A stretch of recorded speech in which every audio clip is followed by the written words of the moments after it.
estamos no estudo, né, do livro de Coríntios, estamos no estudo. É 1 Coríntios, capítulo 2, e de outra vez que falar assim, pode dizer, irmão Gilvan, assim, a gente vê até o pastor, às vezes a gente pede para ele dizer, que ele fala ligeiro. 1 Coríntios, capítulo 2.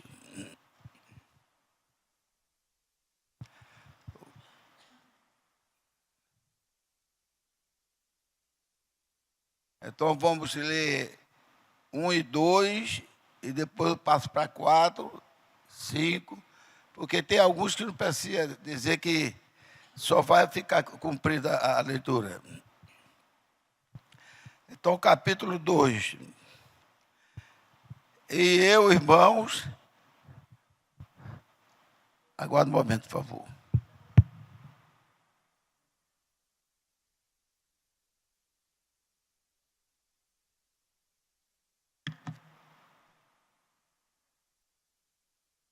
Foi feito de emergência, não enxergo nada de longe, é só para ler de perto. Ele não podia fazer um completo, que ele disse, se quando me operar, iria utilizar o óculos. E eu, irmãos, quando for ter convosco, anunciando-vos o testemunho de Deus, não fui com sublimidade de palavras ou de sabedoria, porque nada me propus saber entre vós, senão Jesus Cristo e este crucificado. Aí diz aqui no 3º, eu estive convosco em fraqueza e em temor e em grande tremor. 4, e a minha palavra e a minha pregação não constituíram em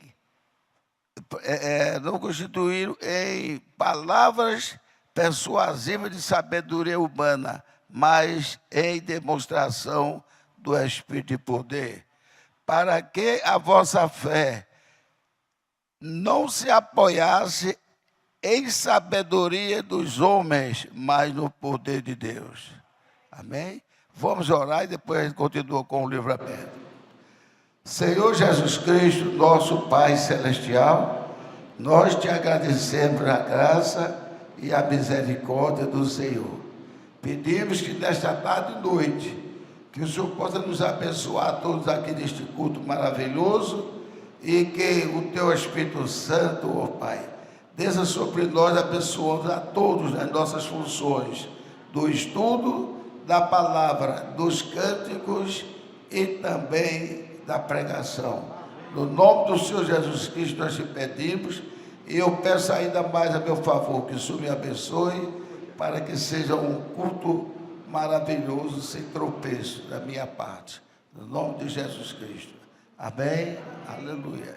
Poder sentar, irmãos. Então, nós já vimos aqui que Paulo está demonstrando que não veio para as pessoas com a espírito de sabedoria adquirida dos homens, mas aquilo que ele aprendeu de Deus. Então, por isso ele trouxe para nós, para que a nossa fé não se apoiasse em sabedoria dos homens, mas no poder de Deus. E o que é que estamos vendo hoje? Hoje nós estamos vendo muito mais as pregações, os evangelhos sendo apoiados na sabedoria dos homens. Cada um que diz, eu sou bispo fulano de tal, eu sou apóstolo fulano de tal, isso já mostra que é porque eles fizeram uma bobagem de um curso para aprender com teólogos aquilo que a Bíblia nos ensina. Então ele já sai com aquilo na sua mente, de que ele agora é um apóstolo, isso, aquilo, outro. Não quero mais nem ser chamado de pastor, porque pastor seria muito pequeno. Isso já foi Deus prevendo que hoje ia existir muito isso. Justo. E o nome disso, tem um nome que dá isto, que nós aprendemos desde o estudo das eras. Eu quero que vocês digam qual é dele. Vou chamar 3. Vai ser muito fácil responder. Vou chamar de Jezabelismo, Balaamismo e Nicolaísmo. Esses três estão envolvidos, mas qual é mesmo o que se resume em o total? Como? Nicolaísmo. Porque nicolaísmo é a conquista dos leigos, conquistar dos leigos. Então, já jezabelismo é as igrejas mandando e querendo desfazer o que Cristo pregou para fazer o que elas acham que seja. Isso é jezabelismo. E nicolaísmo é a conquista dos leigos. Aí junto ao nicolaísmo está também o jezabelismo, que é a própria igreja, está o balaanismo, ou seja, tudo por dinheiro. Parece até que é um programa de televisão, tudo por dinheiro. E olha lá que programa é mais honesto do que esse daí da igreja. A pessoa dizer, quanto mais você der a Deus, Deus abre as portas dos céus.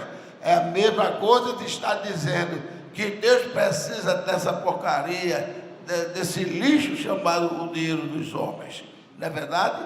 Então essas três são três desgraças que se apoiou numa maior que envolve tudo, que é o nicolaísmo. É como os ismos da política, que foi nazismo, comunismo e marxismo, né? Então, o irmão Bransky iria, que o irmão dele dizia que dois iriam desaparecer da terra, mas iria apoiar um chamado comunismo, e apoiar isso de tal maneira que seria terrível. Então, foi isso que Deus tentou dar essa mensagem para nós, para que a gente possa viver abraçado por ela. Então, outra coisa que fala aqui também, é quando diz assim, olha,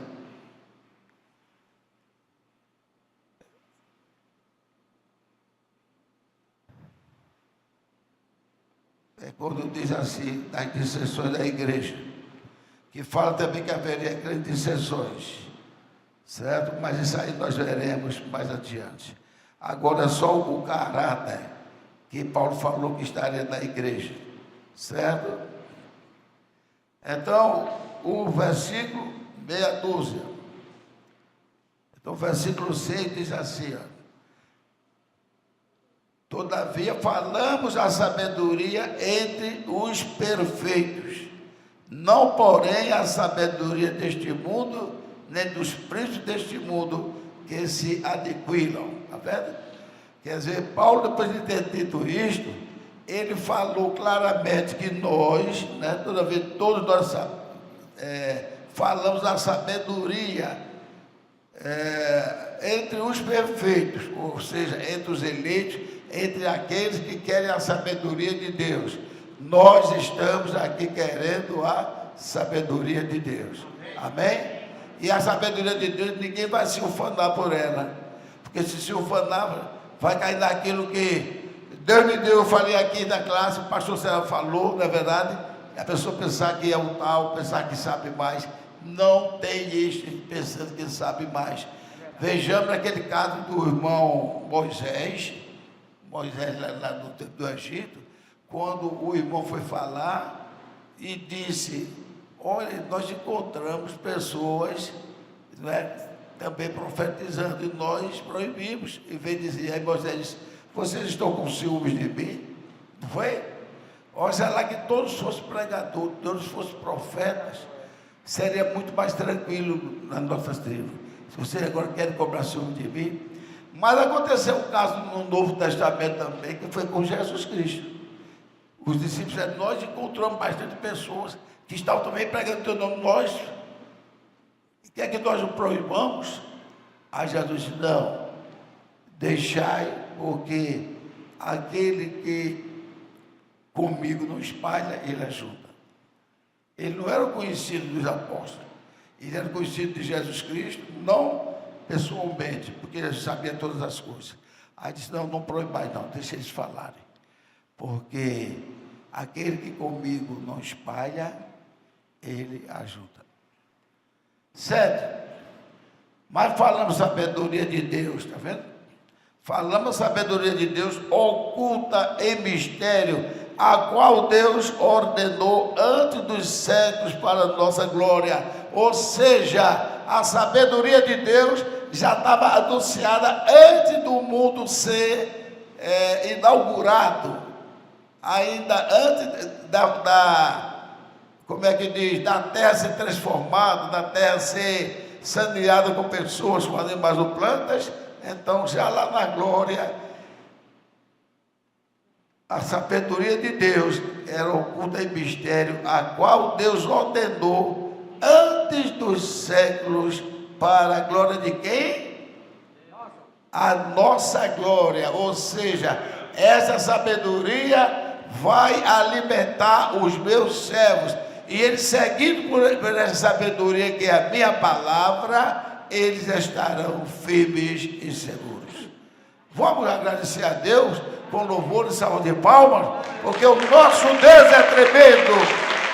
Glorificado seja o nome santo do Senhor. Amém.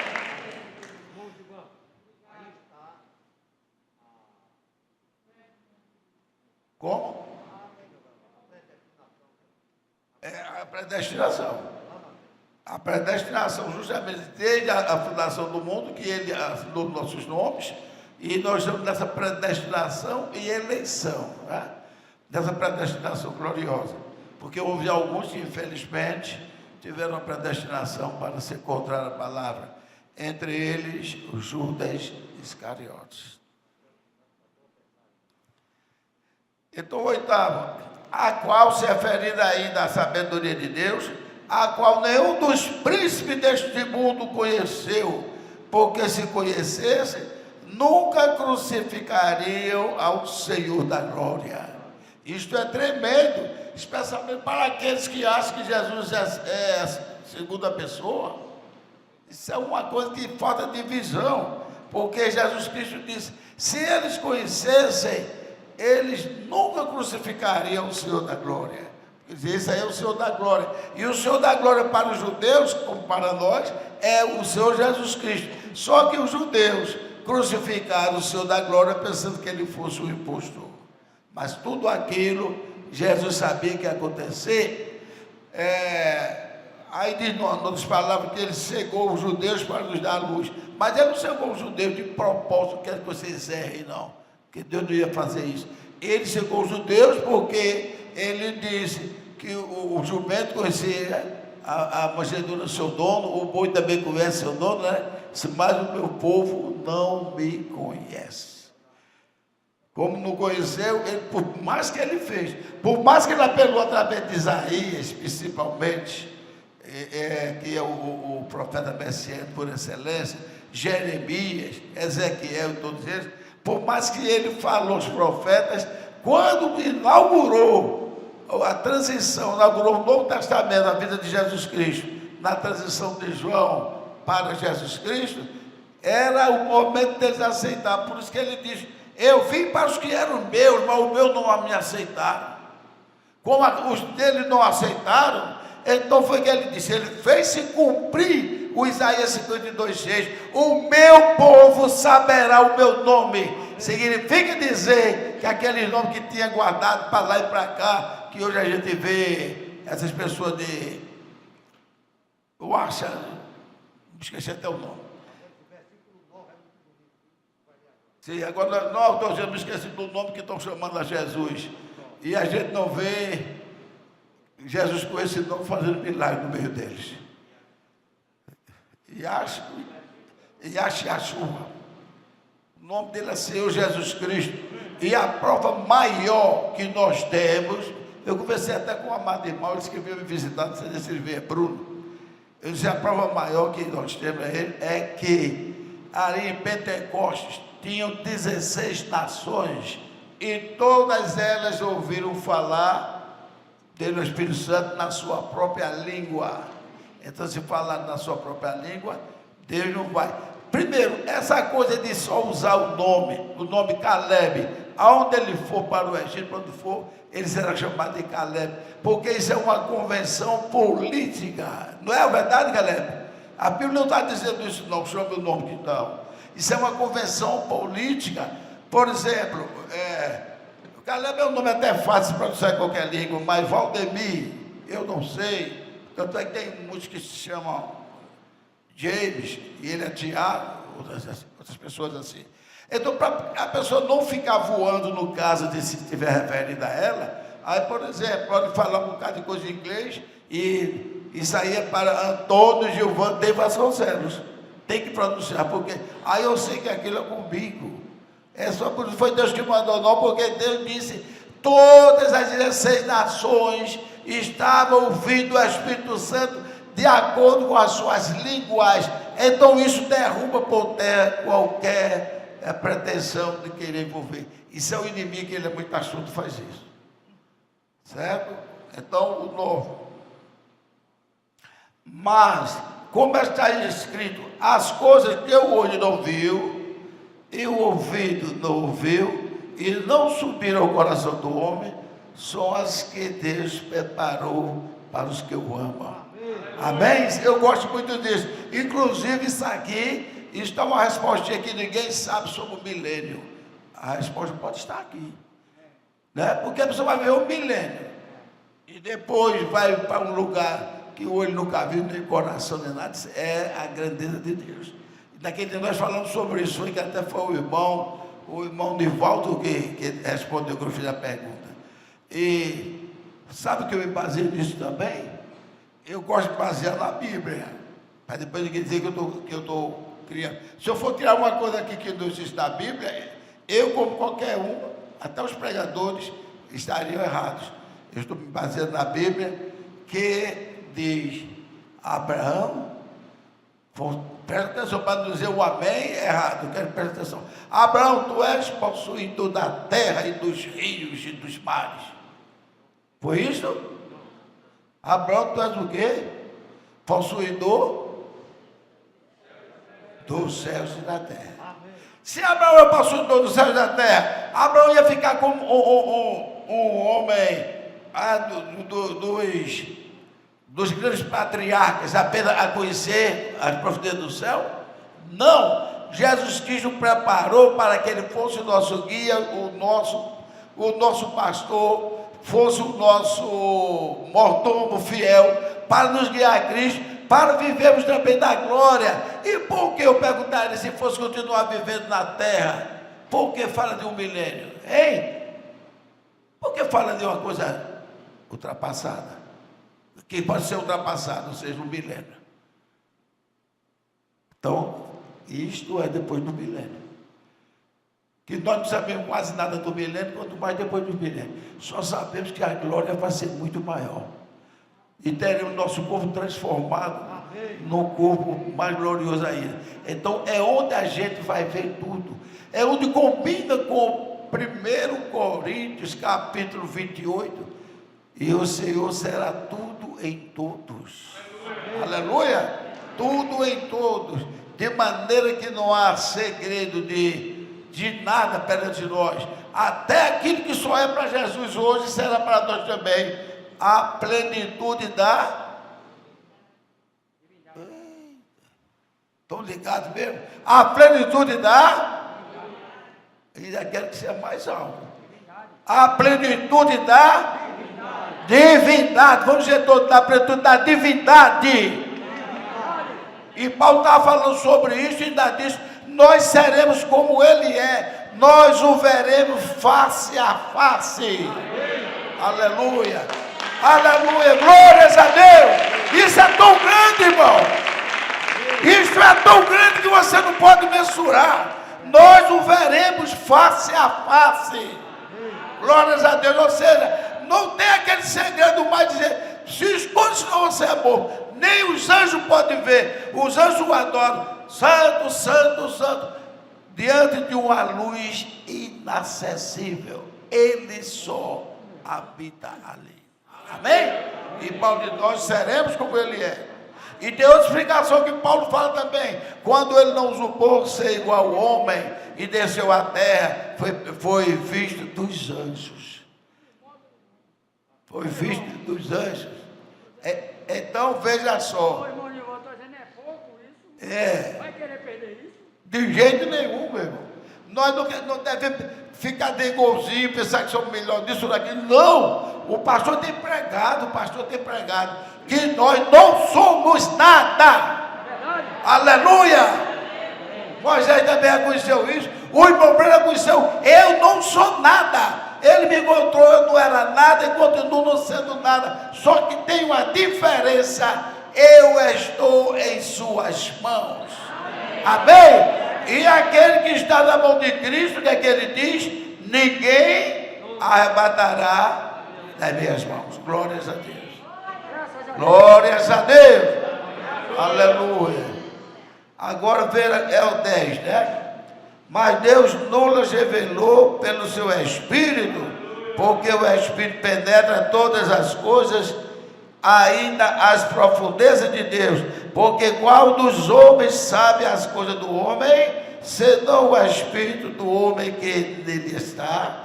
Assim também ninguém sabe as coisas de Deus, senão o Espírito de Deus. Então, meus amados irmãos, você vê tantos homens aí religiosos, bons, inteligentes, tudo, mas Deus sabe porque não quis se revelar a ele. Então ele diz: não, mas segundo o doutor em teologia, o LLD, ou sei lá, em teologia, falou isso, aquilo, outro. Não foi Deus quem falou, não vale nada, nada mesmo. Por quê? Porque tem que o Espírito de Deus está no homem, como o Espírito de Cristo está em nós. Amém? E a sabedoria do homem lá é o Espírito do homem que nele está. Olha, parece uma coisa tão parecida, mas não é. É tão distante como é distante o céu para a terra. Do homem é do homem, esse simbólico por lá. De Deus é de Deus. É humilde, parece que não sabe nada, mas sabe todas as coisas. Isto é maravilhoso. Era para a gente estar assando as nossas mãos, tocando no instrumento de 10 cordas, de novo para Deus. Vamos tocar novamente nas nossas mãos, com o espírito de 10 cordas. Glórias a Deus! Deus, tu és tão grande, meu Deus. Nós somos tão pequenos e tu és tão grande. Aleluia. 12. Mas nós não recebemos o Espírito do mundo, mas o Espírito que provém de Deus, para que pudéssemos conhecer o que nos é dado gratuitamente por Deus, e as quais também falamos, essas coisas maravilhosas, a linguagem, nós falamos, não com palavras de sabedoria humana. Está vendo? Não é a palavra sabedoria. Por isso que o irmão Brana passou por maluco, muitas vezes. Ele dizia uma coisa que não está vendo. O homem veio pregar, diz que é a palavra de Deus, e começa que o homem saiu e achou um ovo de uma águia, e levou para sua casa, e deitou na galinha, e aquele chocou e nasceu uma águiazinha. Mas a águia não se acostumava com a comida que aquela mãe de criação dava a ela, nem que os seus irmãozinhos ficavam animados por comer uma minhoca, ciscando, e a águia ficando magrazinha, coitada, comendo, quando via uma chance de pegar um ratinho daquele, estava vivo. Mas eu não gostei como é que meus irmãos são diferentes de mim, e gostam dessas coisas, eu não gosto. Está aqui, olha, está aqui. Mas nós não recebemos o Espírito do mundo, mas o Espírito que provém de Deus, para que pudéssemos conhecer o que nos é dado gratuitamente por Deus, as quais também falamos, não com palavras que a sabedoria humana ensina. Isso aí se encontra, são nas faculdades. Mas com as que o Espírito Santo ensina, glórias a Deus, o que o Espírito Santo ensina, comparando as coisas espirituais com as espirituais. Ora, o homem natural não compreende, olha aí, ele não compreende. O Jastrow, que era um grande cientista, um grande homem, ele confessou: eu não creio em Deus.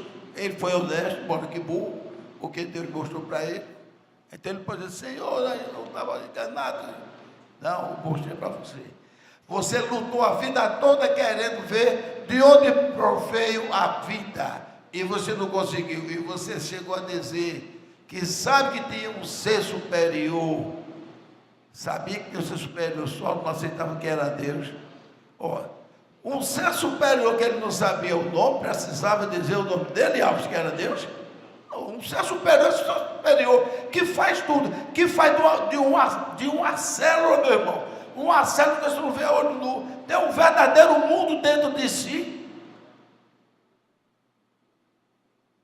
Inclusive com aquele negocinho ali, ó, girando assim, com o núcleo no meio, aquilo ali é a energia que está produzindo, aquele que está dando a vida, e saber que não sabe explicar. E ainda dizer que estudou os seus ancestrais dentro do campo do estudo e não obteve de nenhum uma explicação como a vida teve origem e foi dar vida ao homem macaco.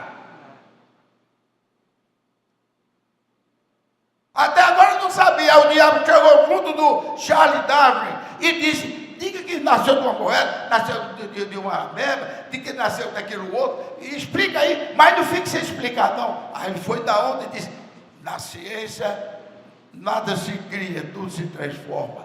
Então, essa é a expressão do diabo, que o diabo não pode criar nada. Ele não pode criar nada quando ele transforma para o mal. Amém?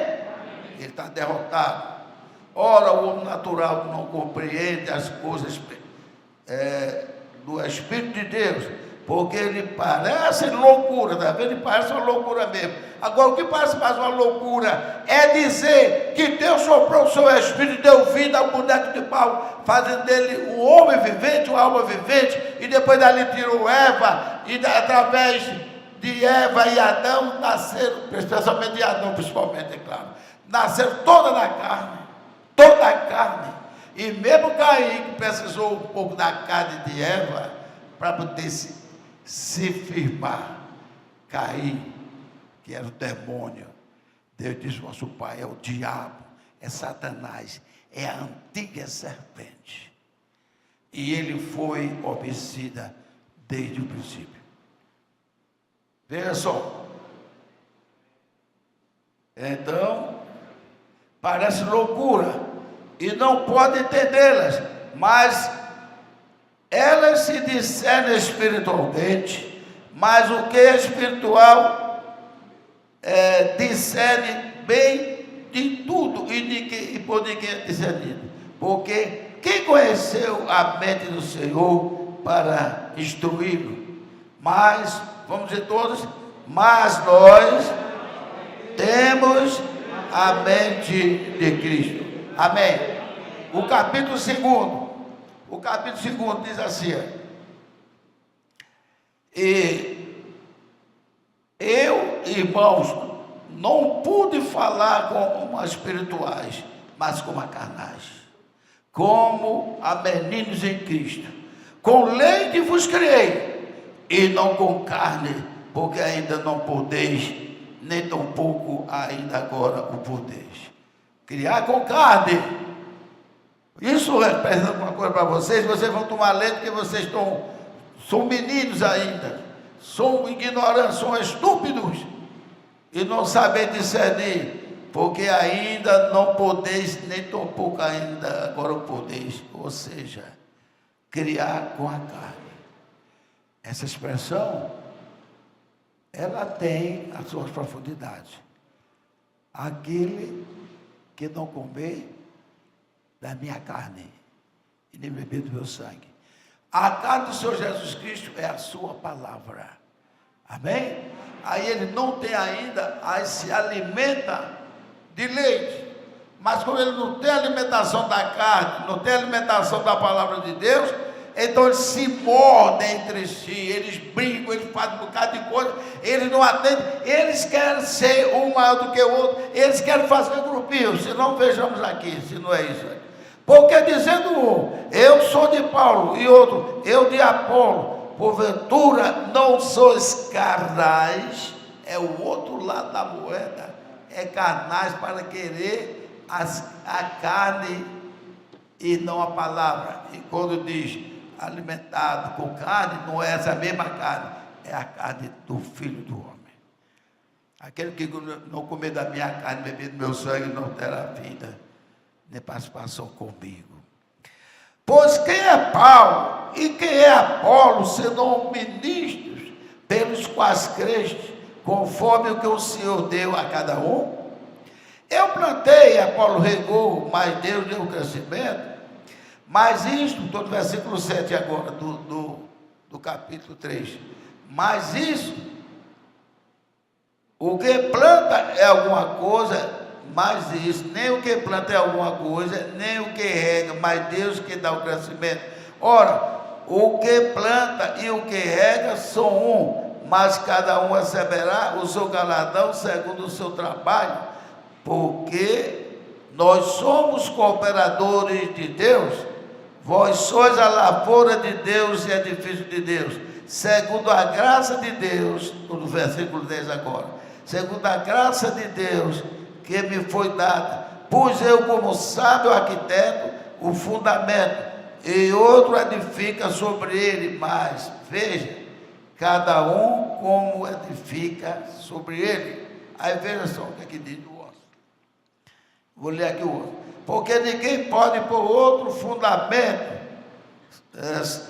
além do que já está posto, o qual é Jesus Cristo, é o fundamento. O nosso fundamento é Jesus Cristo. Se sair desse fundamento, aquele camarada ali é tremendo, é o maior pregador, ele não precisa nem abrir a Bíblia de cor, ele ainda não é um crente em Jesus Cristo, porque ele não edificou o seu entendimento em Jesus Cristo. Ele edificou nos títulos de doutores que ele tem. Pode ser até livre docência, e é o maior perigo do mundo para o religioso, quando atinge a livre docência. A livre docência é quando alguém já fez mestrado, doutorado, e é um raio, então ele não precisa seguir os ditames que estão no livro, ele pode ensinar a palavra como ele quiser, numa faculdade, qualquer coisa, que ele é livre docência.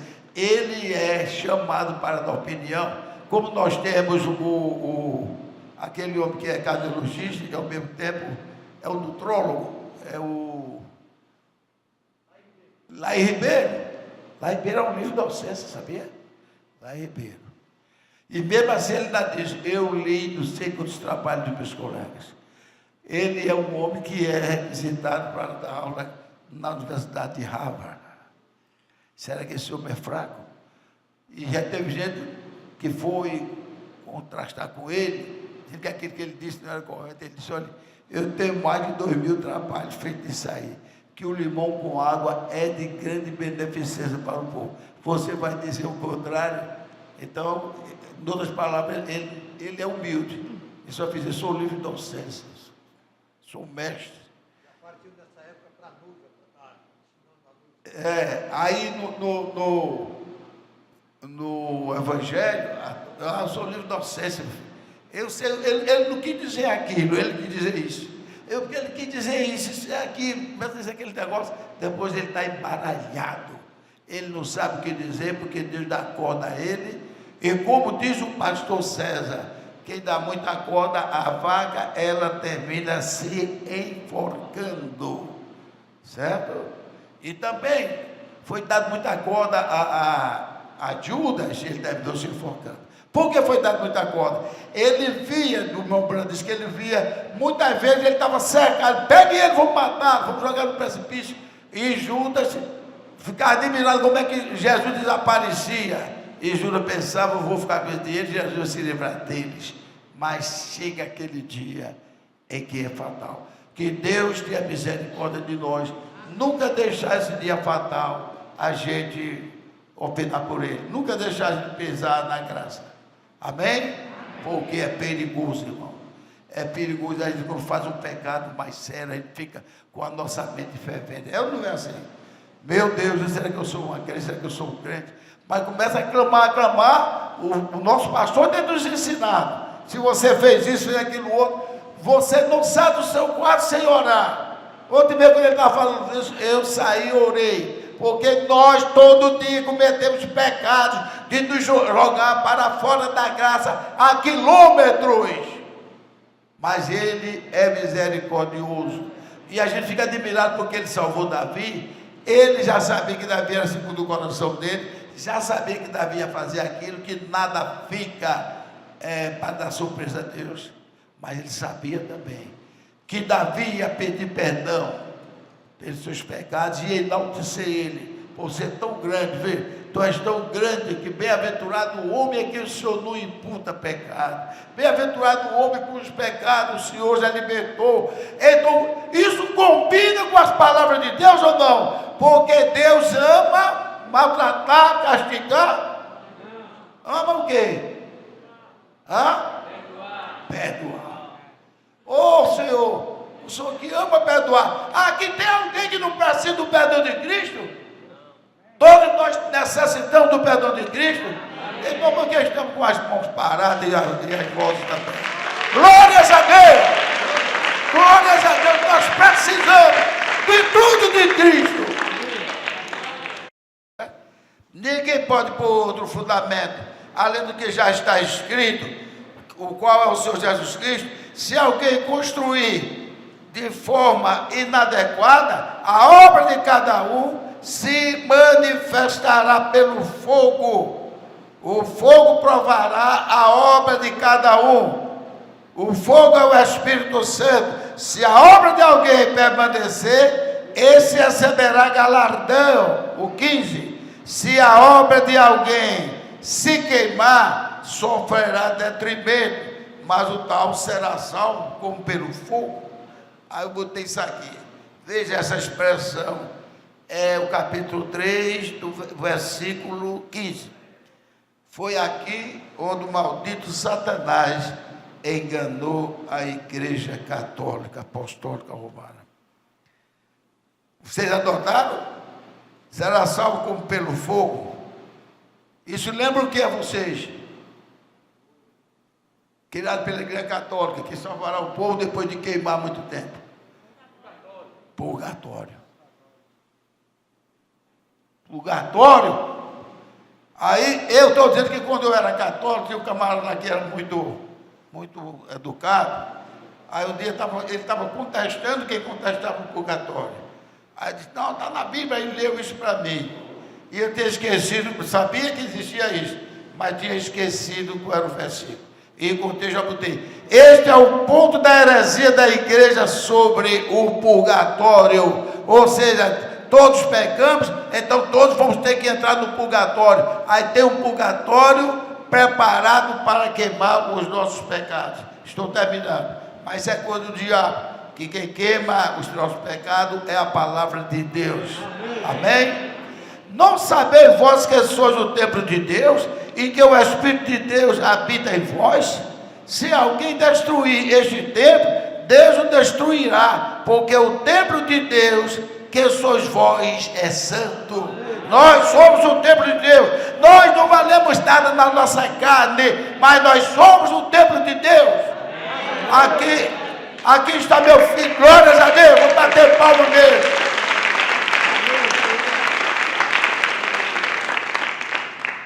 Aqui está meu filho, juntamente com minha esposa, minha nora, todos descendem de nós, de mim e de Helena. E mais precisamente de mim por causa do sangue. O DNA, outra coisa maravilhosa, que parece uma corda assim, dentro de uma célula que você não vê no olho nu. Eles fizeram uma criação comigo, me maltrataram. Eu vou expulsá-los, mandar matá-los. Não, eu vou orar. Eu vou orar porque eu tenho que ajudá-los como é que diz? A me respeitar e servir a Deus. Eu também tenho minhas falhas contra ele, contra outras pessoas. Eu tenho que pedir a Deus misericórdia, não é verdade? Porque nós somos filhos. Somos da filiação, da falha da semana passada. O pai não vai matar um filho ou expulsar de casa porque ele cometeu uma falha. Ele vai ajudar o filho, ainda que tenha que bater no filho, ele vai ajudar o filho. Agora, quando o filho acostuma mais, Tem isso também. A Bíblia fala. Estou lendo a Bíblia novamente e estou... Não sei se é... Eu sei que eu estou... no livro do Pentateuco, mas não sei se é o livro logo anterior, que diz: quando os pais tiverem filhos costumais e que não se conserta, que for levar tudo e nada dele se consertar, então leva e entrega o sacerdote entrega ao juiz, e o juiz manda matá-lo apedrejado. Graças a Deus, que enquanto a misericórdia de Deus, enquanto a graça de Deus está, nós devemos apegar ela. Lembrando de uma coisa, filhos, que uma das coisas que se gosta de viver tanto, mesmo na vida sofrida, mas nós não queremos morrer amanhã, né? Quer morrer amanhã? Não. Eu quero esperar o arrebatamento. Mas lembramos que tem vidas longas aqueles que respeitam seus pais. É uma promessa de Deus. E nós somos ignorantes, matutos, criados naquele mundo assim, mas nós respeitamos nossos pais. Eu sou certo de 11 irmãos, que um morreu um pouco de nascido, e meus irmãos estão todos velhos, todos velhos. Eu sou o certo, já tenho a idade que eu sou vocês, e sofre, se arrasta para lá e para cá. Aí eu fico pensando na palavra de Deus, tá certo? Olha, mexesse com todo mundo, não mexesse com nossa mãe e nosso pai. Aí se respeitava. Mamãe chegava a dizer, se vê o filho fumando, ela apaga o cigarro numa tapa na cara. Um homem velho, um homem maduro, ela chegou a fazer isso porque respeitavam ela. Então isso é promessa de Deus, que quem respeita os pais, respeita a mãe e o seu papai, então tem vidas longas. Amém? E esse que não respeita, você vê, morre com 15, 20, 30 anos no máximo. Então, nós somos o templo do Deus vivo. Porque a sabedoria deste mundo é loucura diante de Deus. E você vai seguir a Deus ou seguir o homem? Seguir a quem? A Deus. Então, é loucura diante de Deus a sabedoria do homem. Ele apanha os sábios na sua própria astúcia. O Senhor conhece os pensamentos que são vãos. Ninguém se glorie dos homens. Ninguém se glorie dos homens. Graças a Deus que é aquele que se gloria dos homens. Seja Paulo, apóstolo, Cefas, seja o mundo, seja a vida, seja a morte, seja o presente, seja o futuro, seja tudo, tudo é vosso. Tudo é vosso, tudo é nosso. E vós sois de Cristo e Cristo de Deus. Amém? Amém? Glórias a Deus. Isto é maravilhoso, meus amados irmãos. Nós sabemos que somos pecadores e sabemos que não merecemos a glória. A gente vê o exemplo dos nossos pastores, a gente vê o exemplo dos nossos profetas, que nenhum se ufanava diante de Deus. A gente vê o exemplo de homens que se deitaram ao lado das fezes no segundo dia do ano e não reclamavam de Deus. Então isso é uma subserviência a Deus sem reclamar. Ou seja, Senhor, tu sabes todas as coisas. Jó foi um dos que disse, Senhor sabe todas as coisas, eu não sei nada. O homem íntegro, mas disse, eu não sei nada, não sou ninguém. Então, nós, vamos terminar agora, não somos nada, irmãos. Nós, olhando para nós, de nós próprios, nós não somos nada. Mas olhando pela fé, nós somos importantíssimos, porque fazemos parte da família do nosso Deus, o Senhor Jesus Cristo. E Ele não tem vergonha de nos chamar de irmão, porque foi Ele que conquistou a nossa vida eterna. Deus abençoe a vocês, ó Igreja do Deus vivo. Deus os abençoe. Amém.